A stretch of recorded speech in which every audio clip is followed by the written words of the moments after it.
छत्रपती संभाजी महाराजांवर आधारित छावा हा चित्रपट प्रदर्शित झाल्यानंतर हिंदू संघटनांनी औरंगजेबाची कबर हटवण्याची मागणी केली आहे.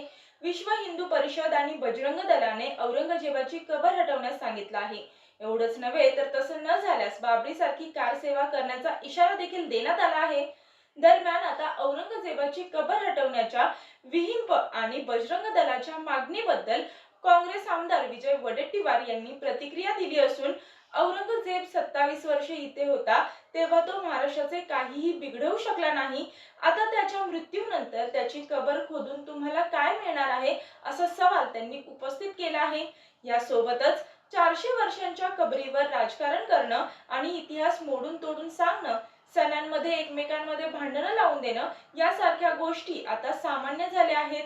या लोकांना महाराष्ट्रातल्या जनतेला शांततेने जगू द्यायचं नाही म्हणून फक्त हिंदुत्वाच्या नावावर राजकारण केलं जात असल्याची टीका विजय वडेट्टीवार यांनी केली आहे. तर औरंगजेबाच्या कबरीवरून सत्ताधारी आणि विरोधकांमध्ये आरोप प्रत्यारोप सुरू असतानाच काँग्रेस पाठोपाठ आता ठाकरे गटाचे खासदार अरविंद सावंत यांनी औरंगजेबाची कबर महाराष्ट्रातच राहू द्यावी असं म्हटलंय. याबाबत बोलताना अरविंद सावंत म्हणाले, औरंगजेबाची कबर महाराष्ट्रातच राहू द्यावी. औरंगजेबाला महाराष्ट्र जिंकता आला नाही, तो इतिहास महाराष्ट्राला कळला पाहिजे. औरंगजेबाला इथंच गाडलं आहे, त्याचे थडगे लोकांना दिसले पाहिजे. या मताचा मी आहे असं म्हणत कबर हटवून कोणाच्या घरची चूल पेटणार आहे का असा सवाल त्यांनी उपस्थित केला आहे.